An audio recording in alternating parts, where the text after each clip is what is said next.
Hey, it's Aaron, this is my show Reeducation, and welcome back to another episode of my Anarcho-Communism How Does It Work series. Today we're going to be covering the means of production and seizing them. So, without any further ado, let's get right into it.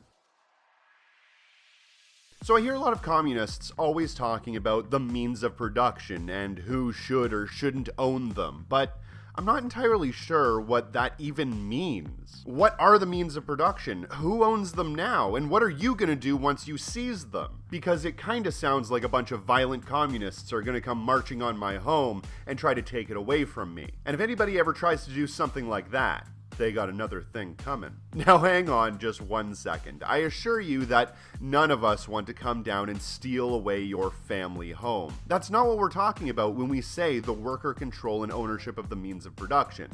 We're not talking about seizing people's houses.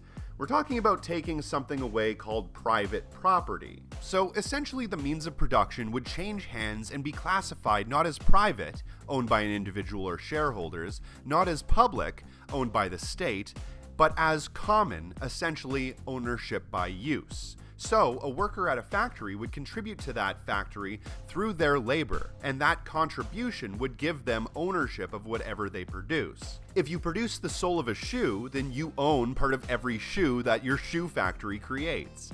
Instead of having an owner, you would all collectively make decisions through democratic means. You could elect your supervisors and bosses based on their work ethic and abilities, or choose not to have any managers or bosses at all. The means of production aren't your personal home or your toothbrush, but essentially all of the resources, land, equipment, machinery, labor, and buildings necessary to produce goods in a society. Currently, the people that own and control all of the land, labor, and resources used in that production-making process are the private capitalists. Once a bunch of individual business owners, now conglomerated together into what is essentially oligopolies that control the entirety of industry across the entire planet. Essentially shareholders and individuals on the board of directors at Walmart or Amazon or any number of other businesses that currently control the world economy.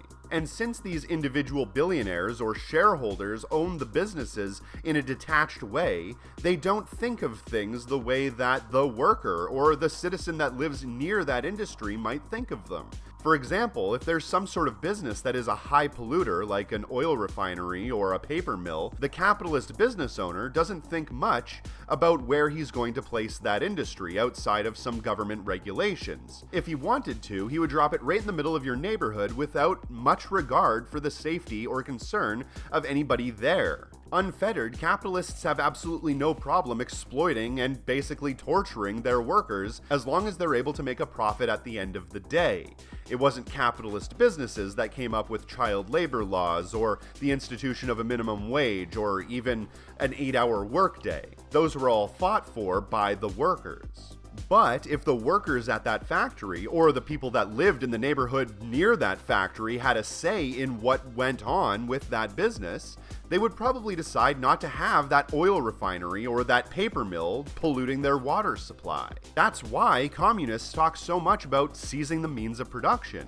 We're not talking about stealing your toothbrush. We're talking about giving you part of what you've worked for your entire life. It isn't the case that a bunch of communists would come marching on your house to steal your property, but rather we would all be marching on the capitalist's house and taking back the means of production that we essentially should own in the first place. Understand that throughout history, these means of production were never owned specifically by individuals. For the most part, they've been common. The lakes, the forests, the mountains, the plains, they were never owned by an individual. They were always owned by everyone. Everyone got to use the common land, and if one individual decided to come up and say, "This is my land, you can't use it anymore," everyone would have laughed in their face. But over time, through force and propaganda, that land was all stolen or bought up, and now Walmart all by itself makes more money than the entire GDP of Cuba. But communists and anarchists want to bring things back to the way that they once were.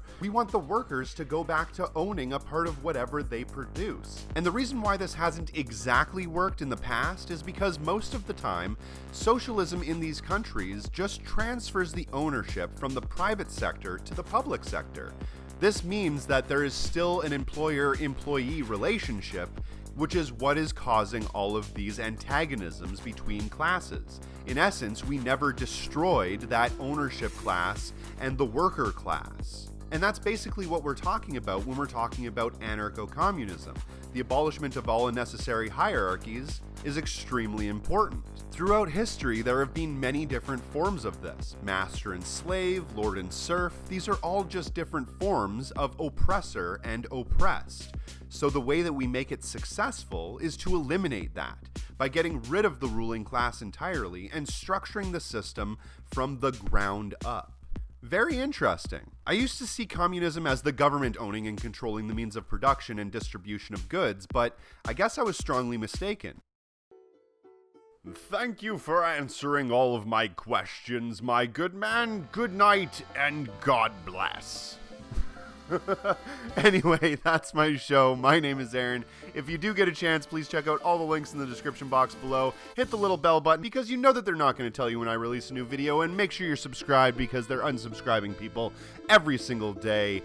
And also, make sure that you subscribe to my Patreon because I produce specifically and exclusively anti-capitalist content, and without patrons like you, this show doesn't get produced. So, thank you very much for watching. Have a nice day.